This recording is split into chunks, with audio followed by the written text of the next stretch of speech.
Hey guys, Civilord here, back again with another edition of Throwback Thursdays, and what I have for you today is the Kenner Mummies Alive Evil Sorcerer Scarab. And before we get into the meat and taters of this review, since I no longer have the packaging for this figure, let's first take a look-see at his lone accessory, at least the one that can be held on his person anyways. Comes with this little snake staff here, also known as Hecha. That's right, her name is Hecha, and she does talk. So she is like a living snake, but can be used as a staff. I don't know, it's weird. Kind of reminds me of Jafar's staff from Aladdin. But that's Hecha for you. She's Hecha cool. I guess I should have went with that joke first, huh? Either way, she does fit in his right hand. Kind of. His hands are very odd in this figure, but he can hold her like this. And, yeah, taking a closer look at this figure, he looks absolutely nothing like he did in the show when he was not all armored up and stuff. He looked nothing like this. In fact, I don't know if this is what he looked like under the robes or not, because I don't think I've ever seen him like this. That said, it's okay. It looks like a creepy old man with a funny hat type character, and that's kind of what he is when he's not all armored up. He looks awesome armored up, but without the armor, he's a little bit to be desired, to say the very least. This hand especially, look at the size of his hands. His hands are freaking humongous. And I say that because everything else on this figure is proportionate for the most part. Head might be a little big, but everything else is proportionate. So as far as articulation goes, his head will rotate around. His arms will rotate around. His waist swivels. And his hips move forward and back. That's it. He's got peg holes on the bottom of the feet. He's got a little red sash that can go whoopoo, whoopoo, whoopoo, whoopoo, whoopoo. Yeah, he's not very interesting. At least not like this. Now, we're going to arm him up in a sec here, and then he's going to be a lot more interesting, but yeah, kind of a fail, considering he's the major villain of the show. Would have been nice to get his robes, too. Maybe make this guy a deluxe figure of some kind, charge a little bit more for him. But judging by how these sold, I'm surprised we got this guy at all. That said, the regular version of this character does exist, I think. It was, I believe, released in Europe along with Nefertina and Presley, who had Snap-on Ramsey's parts, and Pippin, who had Snap-on Snake parts. I think those were all released overseas. I've seen loose images of, I think, 3 of those, so I wouldn't be surprised if Sorcerer Scarab here had a second release over in Europe that had his robes and everything. Kind of funny how much Europe gets that we don't, that I would rather we get instead of some of the stuff we get that they don't. I mean, what do we have? Some sort of exclusive Funko Pops or some bullshit? That's freaking lame, dude. Have higher aspirations.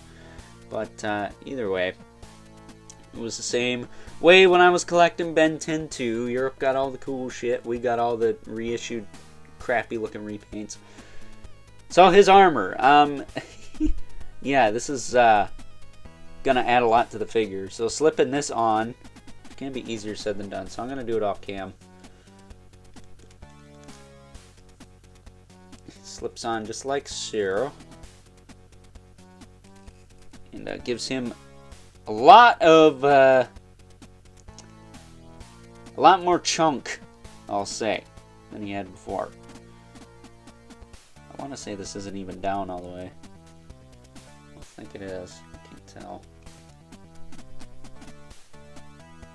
Maybe it isn't. I don't know. I can't tell. I think his head is stuck in there. Because he's got a stupid shaped head. Very stupid shaped head. Either way, I think that's in there all the way. If not, I'll fix it before we move on to size comparisons. But next piece, we got the legs. Just snap on like so. I think if anything, his head could have been maybe a softer plastic to allow you to get this thing on a little easier. Snap those on, and you could see that this definitely adds some height to him. I'm gonna have to tweak the camera just to get him on frame here. Might need to get a new base figure too. Mine's kind of loosey-goosey up in the hips there. Yeah, this isn't snapped on all the way. I don't know what's going on here. Hold on. Let me try and give this another push off cam because it does not want to cooperate.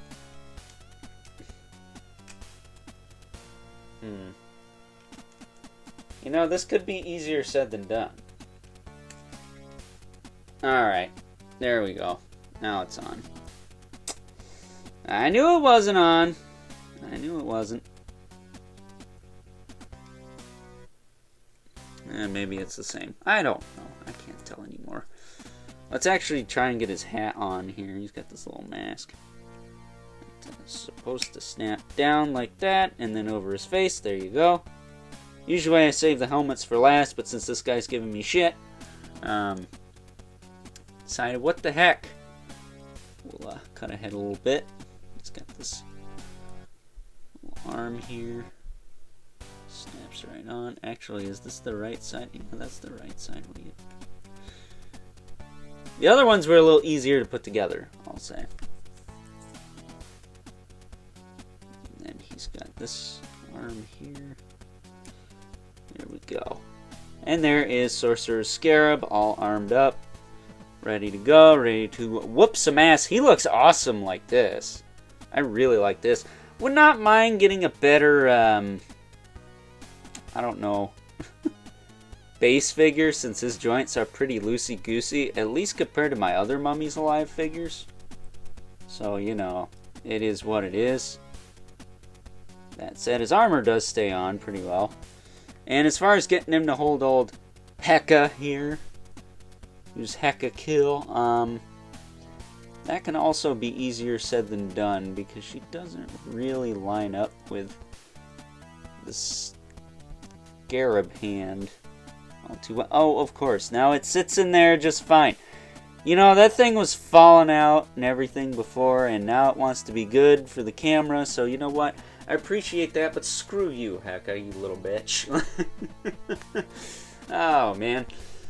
But, yeah, that's Evil Sorcerer Scarab. He looks badass like this. The regular form looks kind of shitty, but the main purpose of this figure is to have him look like this, and not like the little scrawny old man. That said, again, I might need to actually replace my base figure at some point, because he is pretty loose in the hips. Be nice to find one with tighter hips that could stand a little easier. But that said, there is one thing missing. This form has wings on the back, and they did not include those here. There's not even like ports for them, so they weren't cut or anything like that. So it would have been nice to get his wings, because he did fly, but I guess you can only fit so much plastic in the box, right? Again, would have been nice if he was a deluxe figure. Came with the rest of the accessories that would have really set this guy over the edge. Because as it stands, he's pretty cool. And the fact that mine wants to fall on his ass right now, which is kind of annoying. But I do really like this guy. And, you know, he's probably one of the best looking figures in this line. Albeit only in his armored up form, not so much his regular form. Which gives Jakal and Wrath a little bit more versatility. Just the camera here. Because you can display them either way. You don't have to just have them armored up. You can display them with their armor or without it, and they look good either way. Even the Shop T Trooper, even though his colors aren't that accurate, I still think it's a good sculpt. This guy and Armand fall a little bit short compared to those. So, with that being said, let's now move on and take a look at some size comparisons. First up, here's the Evil Sorcerer Scarab next to a couple other figures from the Kenner Mummies Alive line that I've already taken a look at on this channel. We have Jakal and the Shop T Trooper, and as you can plainly see, Scarab's got some size to him. Size I wish that both Armand and the Shop T Trooper actually had, because they were also bigger characters in the show, but beggars can't be choosers, I guess, and at least Scarab here feels in scale with Jakal. I'm pretty happy with this for the most part.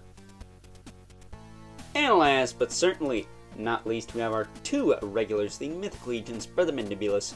Living Spawn as usual, towers over everyone. So with that being said, time to wrap things up. Some final thoughts.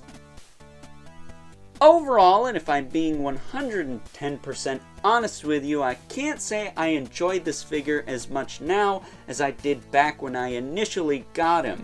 Granted, I was hot off the heels of finishing Mummies Alive and really enjoying this character throughout the series because, not gonna lie, gives me a lot of Skeletor vibes because while he can be very funny and comedic at times, he is also very intimidating and poses a threat to the heroes in the show. Because, I don't know if you noticed earlier, but he is much bigger than Jakal, or any of the mummies for that matter, which is one of the reasons I still do like this figure a little bit. I'm not going to shit on him completely, but he does have flaws, whether it's the loose joints, and can I just say, not to sound like a broken record or anything, anyone else sick and tired of loose joints other than me, because that seems like an issue that should have been resolved with the first action figure ever, which was the 12-inch G.I. Joe, to my understanding. I mean, it just seems like we're going backwards. Figures are getting looser than this one is. I don't know. Say what you will. Luck of the draw. I get it. They're mass-produced, but shit still pisses me off, man. And other than that, his armor is a little bit tricky to get on, depending on how you go at it. You can do it, but you gotta finagle it. You gotta finesse it. You gotta be, you know, cumbersome and cautious with it because it is very bulky and you don't want to snap those antennas off. They're not fragile per se, but you could possibly break those off. That said, my only other gripe with this figure is that the base figure looks like shit. I mean, I get it because you're supposed to throw this armor on it and stuff, but I would have gladly have paid more. Well, I would have paid what I paid on eBay anyways, but back then, I think people would have gladly paid just a couple bucks more just to get like a soft goods cape or something to throw on him. Just something to make him look a little bit more like he does when he's not wearing his armor. Because that's a more iconic look, arguably, because he appears like that more often. That said, I guess my final complaint with this figure would be that his staff doesn't fit very well in his hand. Yeah, Hecka wants to bail ass and leave a lot of the time, and well, that's just not good when I'm trying to get him on the shelf, you freaking bitch. So, yeah, it is what it is, but this guy has flaws. But if you like Mummies Alive, you don't really have any other choices. So, I would suggest you pick this guy up after Jakal and Wrath. After those two, I think he is probably the next strongest, just because of how much plastic you get here. Because you guys know how I roll, I always like a little bang for your buck. Also, his feet, the way they're sculpted, that also doesn't help him stand. But we're past that at this point. So, with that being said, I hope you guys enjoyed this week's edition of Throwback Thursdays. If you're so inclined, please don't forget to comment, like, subscribe, and hit the bell so you know whenever I upload more reviews like this one. If you haven't already, please hit me up on Instagram at Overlord Productions. But as always, keep the comments civil, because the world sucks enough as it is, especially when, oh man, a character design this awesome gets a figure that's riddled with issues. I mean, it's not bad, it's not great either. Fingers crossed if 5K Toys gives us a nice update to this character, one that he quite frankly deserves. And until next time, I'll catch you guys later.